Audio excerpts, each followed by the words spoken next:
तो बेटा आज का अपना टॉपिक है the lake operon. Lake operon क्या होता है, एग्ज़ाम में कैसे इसको लिखना है और नीट में इसको कैसे सॉल्व करना है, सारी बातें आज की क्लास में हम डिस्कशन करेंगे। अगर आपने अभी तक चैनल सब्सक्राइब नहीं किया है तो चैनल को सब्सक्राइब कर लें और अगर क्लास अच्छी लगे तो लाइक ज़रूर करें और शेयर ज़रूर करें। लेक ओपेरॉन जो है क्या है इसके बारे में मैं आपको समझा देता हूँ। ये देखिए, लेक ओपेरॉन दो शब्दों से मिलकर बना है, एक तो LAC लेक और दूसरा ओपेरॉन। तो पहले आप ये इस बात को समझ लीजिए कि LAC का मतलब तो क्या होता है, लैक्टोज होता है। क्या होता है भाई, लैक्टोज होता है। किसका मतलब, LAC। ठीक है, और ओपेरॉन का क्या मतलब होता है ये भी समझाएंगे। तो ये देखिए पहले कि लेक ओपेरॉन जो होता है उसमें यह जो दिया गया, ये मॉडल लेक ओपेरॉन मॉडल जो दिया गया वो किसके द्वारा दिया गया, जेकब व मोनार्ड के द्वारा। जो साइंटिस्ट थे तो दो, जेकब व मोनार्ड। अब आपको नीट के हिसाब से ध्यान में रखना पड़ेगा कि जेकब तो कौन था, जेकब तो जेनेटिक्स से संबंधित थे और मोनार्ड जो थे वह बायोकेमिस्ट्री से संबंधित रिलेटेड थे, साइंटिस्ट थे, है ना, बायोकेमिस्ट थे। अब ओपेरॉन से हम समझाएंगे ओपेरॉन क्या होता है।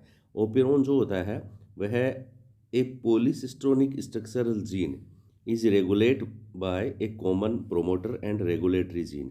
कि जब इसमें होता क्या है, इस ऑपरेटिव सिस्टम में क्या होता है, कोई भी ओपेरॉन जो बनता है उसमें क्या क्या कौन कौन से जीन शामिल होते हैं। एक तो पॉलीसिस्टोनिक स्ट्रक्चरल जीन, ये ध्यान में रखना, PCSG। एक तो ये जीन जो होता है ना वो किसके द्वारा रेगुलेट किया जाता है, प्रोमोटर जीन के द्वारा। इसके द्वारा प्रोमोटर जीन, और दूसरा एक और जीन इसमें शामिल होता है, रेगुलेटरी जीन जो होता है वह इसमें शामिल होता है। यानी कि a polycistronic structural gene is regulated by a common promoter gene and regulatory gene. तो ये अरेंजमेंट जो है वह क्या कहलाता है, ओपेरॉन कहलाता है। यह अरेंजमेंट क्या कहलाता है, ओपेरॉन कहलाता है। कौन सा अरेंजमेंट भाई, अरेंजमेंट ये है कि एक तो इसमें पॉलीसिस्टोनिक स्ट्रक्चरल जीन हो, एक प्रोमोटर जीन हो और एक रेगुलेटरी जीन हो, ये अरेंज हो एक डेफिनेट ऑर्डर में, तो उसको हम क्या कहेंगे, ओपेरॉन कहेंगे। इसको क्या कहेंगे, ओपेरॉन कहेंगे। कई प्रकार के ओपेरॉन पाए जाते हैं, जैसे लेक ओपेरॉन जो है वह लैक्टोज के मेटाबॉलिज्म से संबंधित है। लेक ओपेरॉन किससे संबंधित है, लैक्टोज के मेटाबॉलिज्म से संबंधित है। और इसी प्रकार अदर जो ओपेरॉन है जैसे टीआरपी का मतलब ट्रिप्टोफैन ओपेरॉन जो है वह ट्रिप्टोफैन के मेटाबॉलिज्म से रिलेटेड है। और एरा ओपेरॉन जो है वह आर्जिनिन के मेटाबॉलिज्म से रिलेटेड है। इस HIS हिस यानी कि हिस्टिडीन ओपेरॉन जो होता है वह हिस्टिडीन के मेटाबॉलिज्म से रिलेटेड है। और VAL वेलिन ओपेरॉन जो होता है वो वेलिन के मेटाबॉलिज्म से रिलेटेड है। ठीक है, ये सारी बातें आपको उस एग्ज़ाम में लिखनी नहीं है, ये सिर्फ आपको नीट की तैयारी के लिए चाहिए। अभी तक अपन ने क्या रीड कर लिया, अभी तक हमने रीड कर लिया कि भाई कोई भी जो जीन जो है वह जिस सिस्टम से ऑपरेट होता है उसको कहते हैं हम ओपेरॉन। उसको क्या कहते हैं, ओपेरॉन। और वह किस किस से मिलकर बनता है, तो वह बनता है किससे, एक तो मैंने बताया कि पॉलीसिस्ट्रोनिक स्ट्रक्चरल जीन, ठीक है, STRUCTURAL स्ट्रक्चरल जीन। ये जो होता है इस ऑपरेटिंग सिस्टम में ये किसके द्वारा रेगुलेट किया जाता है, यह रेगुलेट किया जाता है प्रोमोटर जीन के द्वारा, और दूसरा रेगुलेटरी जीन के द्वारा। किसके द्वारा, रेगुलेटरी जीन के द्वारा ये रेगुलेट किया जाता है। तो तीन प्रकार के जीन हो गए किसी भी ऑपरेन में, एक तो स्ट्रक्चरल जीन जो कि पॉलीसिस्टोनिक प्रकार का होता है, दूसरा प्रोमोटर जीन और तीसरा रेगुलेटरी जीन। ये तीन जीन होते हैं। अब लेक ओपेरॉन यह एग्जाम में लिखना है भाई, इसको कैसे लिखना है। लेक ओपेरॉन जो होता है उसमें क्या क्या पाया जाता है, इसमें देखिए कि एक तो रेगुलेटरी जीन होता है, एक तो कौन सा, द लेक ओपेरॉन कंसिस्ट, मतलब आपको सबसे पहले लेक ओपेरॉन का स्ट्रक्चर बताना है। स्ट्रक्चर में क्या बताना है कि एक तो इसमें होता क्या है, तो आप बताएंगे the lake operon consist of one regulatory gene. ठीक है, वन रेगुलेटरी जीन जिसको क्या कहते हैं, आई जीन। रेगुलेटरी जीन जो होता है इस ओपेरोन का, लेक ओपेरोन का रेगुलेटरी जीन जो होता है वह क्या कौन सा होता है? आई जीन होता है। क्या होता है? आई जीन है। और यहाँ पर आई जीन से मतलब क्या है? Inhibitory gene. इनहिबिटरी जीन जो होता है वह किसी भी इस ये जो फंक्शन है इसका मेटाबॉलिज्म का, इसको इनहिबिट करता है, इसको बंद करता है। ठीक है। और ये रिप्रेशर जीन जो है ना, उसको उसका फॉर्मेशन करता है, रिप्रेशर प्रोटीन का फॉर्मेशन करता है। कौन सा? आई जीन। ठीक है। और 3 स्ट्रक्चरल जीन इसमें पाए जाते हैं, क्योंकि सिस्ट्रोनिक स्ट्रक्चरल जीन ओपेरोन में पाया जाता है। तो इसमें 3 प्रकार के जीन पाए जाते हैं, जिसको आप जया याद कर सकते हैं, जेड वाई ए। जेड जीन, वाई जीन और ए जीन। जेड जीन जो होता है वह किसका फॉर्मेशन करता है? ये किसके लिए कोड करता है? जेड जीन जो होता है वह बीटा गैलेक्टोसाइडेज, बी गेल, बीटा गेल। ठीक है। बीटा गैलेक्टोसाइडेज के लिए कोड करता है। वाई जीन जो होता है वो परमीज के लिए कोड करता है। और ए जीन जो होता है वो ट्रांस एसिटाइलेज के लिए कोड करता है। ये ध्यान में रखना। ये अलग अलग एकदम क्रम से आपको ध्यान में रखेंगे कि लेक ओपेरोन जो होता है उसका मॉडल क्या है, किन किन से ये बनता है। तो आप ध्यान में रखेंगे उसमें 1 तो रेगुलेटरी जीन होता है, और उस रेगुलेटरी जीन जो होता है उसको आई जीन कहते हैं। ठीक है। दोबारा से देख लीजिए, ये ज़रूरी है, ये आपको एग्जाम में लिखना है। पहले क्या लिखेंगे? लेक ओपेरोन जो होता है उसका स्ट्रक्चर क्या होता है। तो आप बताएंगे कि lake operon is consist of, क्या क्या लेक ओपेरोन में पाया जाता है वो आपको बताना पड़ेगा। 1 रेगुलेटरी जीन, ध्यान से सुनना। 1 रेगुलेटरी जीन जो होता है उसको आई जीन कहते हैं, और ये क्या कार्य करता है? इनहिबिटरी जीन का फॉर्मेशन करता है। इनहिबिटरी प्रोटीन जो होते हैं, इसको आई जीन को इनहिबिटरी प्रोटीन कहते हैं, और ये रिप्रेशर का फॉर्मेशन करता है, ये कोड करता है रिप्रेशर के लिए, एक रिप्रेशर प्रोटीन को सिंथेसाइज करता है। दूसरी बात क्या है? 1 regulatory gene and 3 structural gene. बस ये आपको ध्यान में रखना है। 1 रेगुलेटरी जीन और 3 स्ट्रक्चरल जीन इसमें पाए जाते हैं, ये ध्यान में रखना। ठीक है। RS13 आप ध्यान में रखेंगे। 3 स्ट्रक्चरल जीन कौन से होते हैं? एक तो जेड जीन, एक वाई जीन और एक ए जीन, जया। जेड वाई ए जया। जेड क्या काम करता है? बीटा गैलेक्टोसाइडेज एंजाइम जो होता है उसके लिए कोड करता है।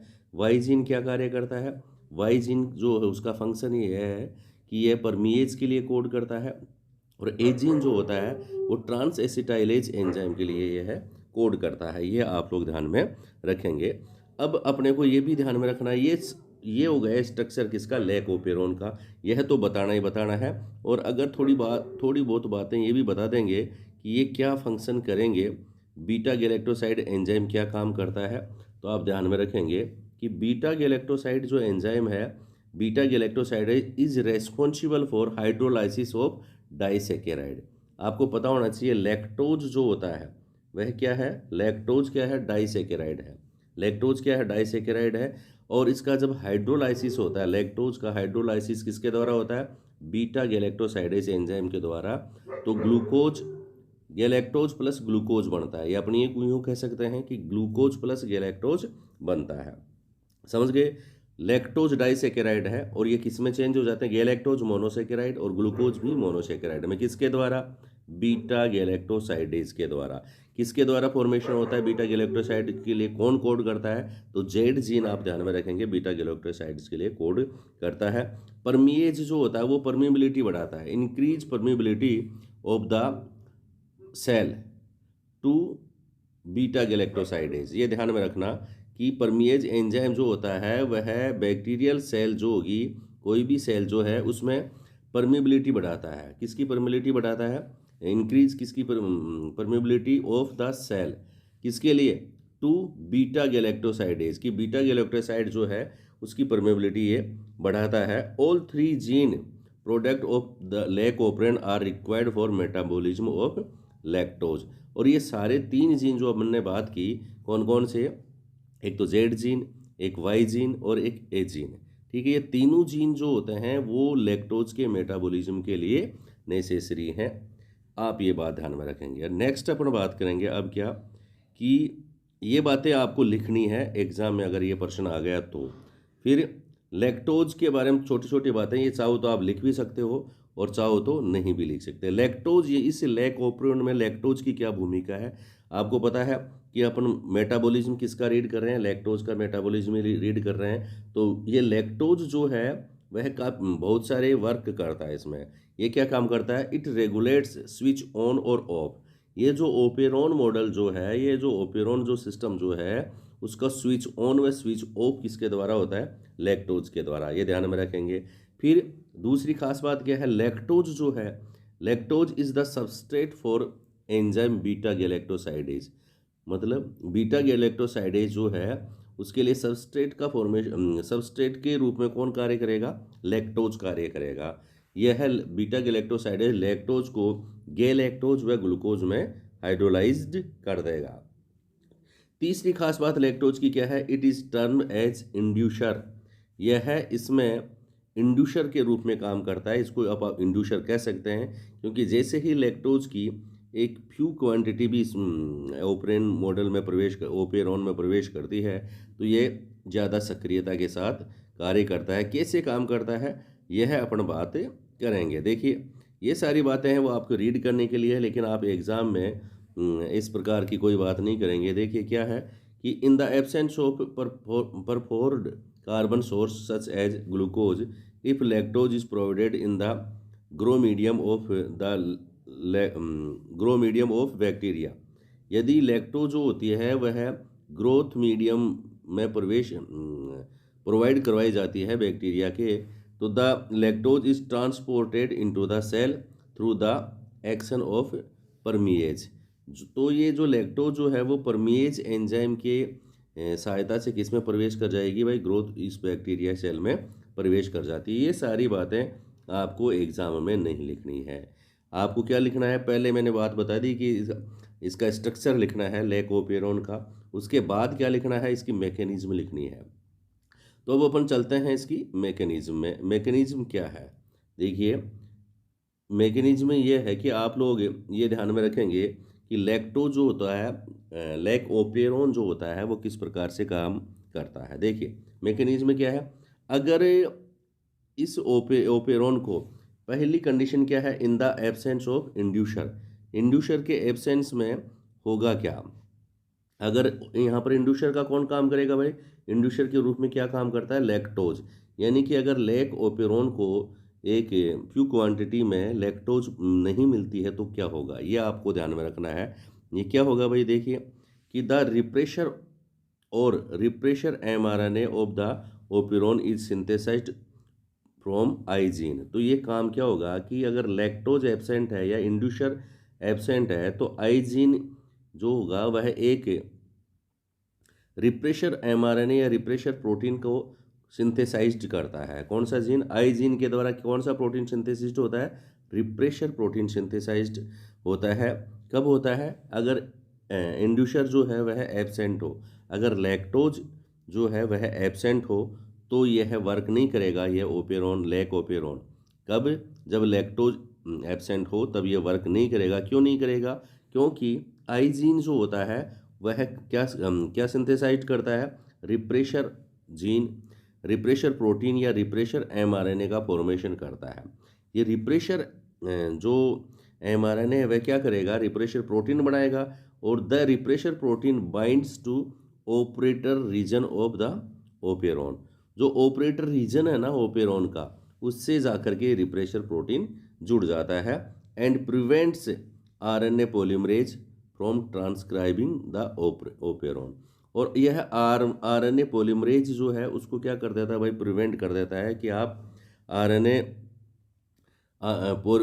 इसका ट्रांसक्रिप्शन को रोक देता है। स्ट्रक्चरल जीन जो होते हैं ZYA, इनको इनएक्टिव कर देता है। ये एक्टिव नहीं हो पाता है। कब? जब ये ऑपरेटरी रीजन से कौन जुड़ जाता है? रिप्रेशर प्रोटीन जुड़ जाता है। अभी डायग्राम के माध्यम से और समझाएंगे आप ध्यान से सुनते जाइए। फिर क्या करेंगे आगे कि in the presence of an inducer, यानी कि लैक्टोज जब उपस्थित हो उस कंडीशन में क्या होगा? ये देखिए कि the repressor in the presence of inducer such as lactose और एलो लैक्टोज, यानी कि इंड्यूसर के रूप में क्या काम में लेते हैं? या तो लैक्टोज काम में लेंगे या फिर एलो लैक्टोज अपन काम में लेते हैं। The refresher is inactivated by the interaction with the inducer, मतलब इंड्यूसर या लैक्टोज जो होता है वह रिप्रेसर से रिएक्ट कर लेता है और उसको प्रोमोटर साइट जो होती है इस ओपेरॉन की वहाँ तक जाने से रोक देता है, जिसके कारण क्या होता है, आरएनए पॉलीमरेज एंजाइम जो होता है उसका फॉर्मेशन होता है, वह एक्टिव होता है। और एक्टिव होने के बाद क्या हो जाएगा, जो ZYA जीन जो होते हैं वह तीन प्रकार के एंजाइम्स के लिए कोड करते हैं। This allows RNA polymerase access to promoter and transcription process. जो स्ट्रक्चरल जीन जो है वह ट्रांसक्रिप्शन करता है, जिससे mRNA फॉर्मेशन होता है, और mRNA फॉर्मेशन के बाद ये तीनों एंजाइम जो होते हैं वो बनते हैं beta galactosidase, permease and transacetylase. ये जो होते हैं इनसे क्या होता है, by translation transcription and it made beta galactoside, permease and transacetylase enzyme जो होते हैं वो है उसका फॉर्मेशन करते हैं, प्रोटीन्स का फॉर्मेशन करते हैं। अब देखिए और कुछ फैक्ट्स हैं ये आपको ध्यान में रखने पड़ेंगे नीट के हिसाब से, कि ग्लूकोज और galactose cannot act as a inducer for lac operon. Lac operon जो होता है उसमें ग्लूकोज या फिर गैलेक्टोज को आप इंड्यूसर के रूप में काम नहीं ले सकते। Regulation of lack operon, lac operon का रेगुलेशन कैसे होता है, बाय निगेटिव रेगुलेशन, ठीक है, बाय रिप्रेशन प्रोटीन के द्वारा होता है ना, तो इसको अपन क्या कहेंगे, निगेटिव रेगुलेशन कहेंगे। क्या कहेंगे, निगेटिव रेगुलेशन कहेंगे। और lac operon is under control of positive regulation, यह पॉजिटिव रेगुलेशन के लिए भी होता है, but it is beyond the scope of discussion at this level. आपकी लेवल के हिसाब से ये क्या है, एक डिस्कशन का मैटर है जो कि आगे की क्लासों में आपको एक्सप्लेन कर दिया जाएगा। तो ये कुछ क्या था, लैक ओपेरॉन के बारे में था। अब मैं एक डायग्राम के माध्यम से आपको समझाने की कोशिश करूंगा कि लैक ओपेरॉन में क्या होता है। देखिए ये जो लैक ओपेरॉन का स्ट्रक्चर है, जीन जो होता है अपन वैसे ही ऐसे मानते हैं कि ये जो जीन है ना, ये एक गोल स्ट्रक्चर में ये जीन है, लेकिन क्या है इसका केमिकल कंपोजिशन देखें तो एक विशेष प्रकार का ये मॉडल आप यहाँ बता रखा है कि पहले तो कोई भी जीन जो होता है उसका स्ट्रक्चर जो होता है किस प्रकार का होता है, कि एक तो उसमें प्रोमोटर जीन होता है, ऐसे P लिख रखा है ऊपर P, फिर इसके बाद इनहिबिटर जीन होता है I, ठीक है, इसके बाद प्रोमोटर जीन वापस, और फिर ऑपरेटर जीन O, ठीक है, और फिर ये स्ट्रक्चर जीन है कौन सा, Z, Y और A, ठीक है, ZY और A, ये स्ट्रक्चरल जीन है। समझ गए बात को, इस बात को ध्यान से समझना। और ये लैक ओपेरॉन का सिस्टम है, लैक ओपेरॉन इस प्रकार से ये है बनाया गया है। देखिए फिर अपन देखते हैं वापस इसको, ये लैक ओपेरॉन है, इसमें प्रोमोटर जीन,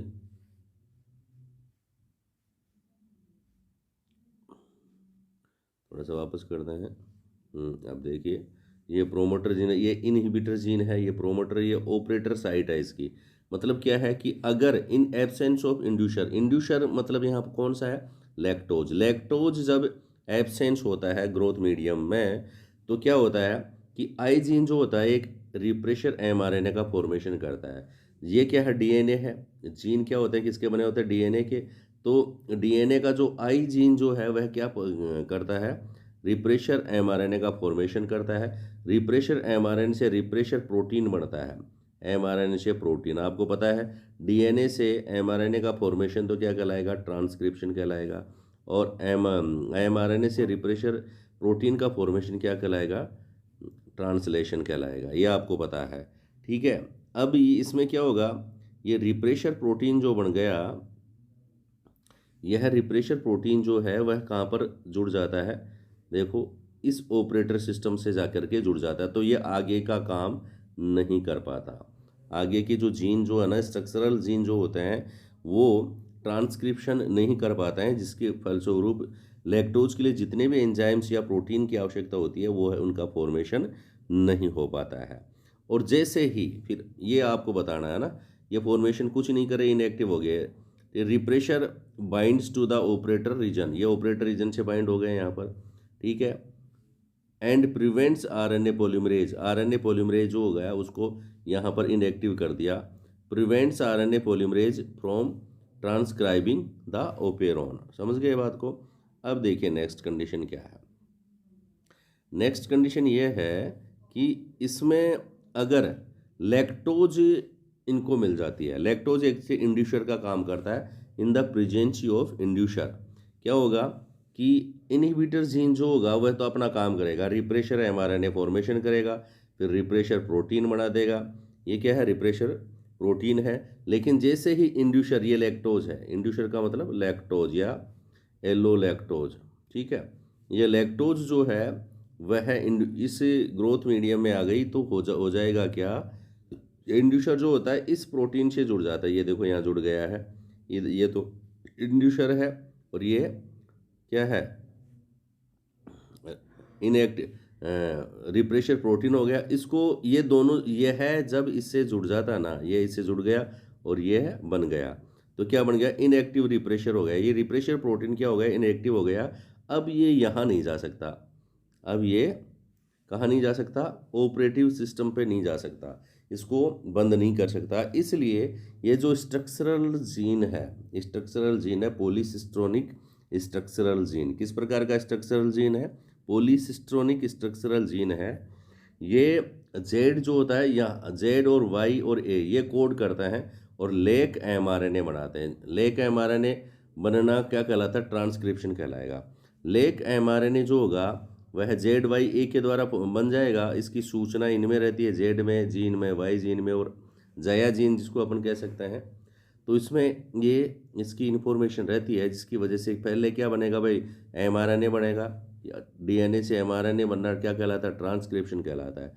फिर एमआरएनए से क्या बनेंगे, ट्रांसलेशन के द्वारा प्रोटीन बनेंगे। प्रोटीन का मतलब एंजाइम्स प्रोटीन के बने होते हैं जनरली।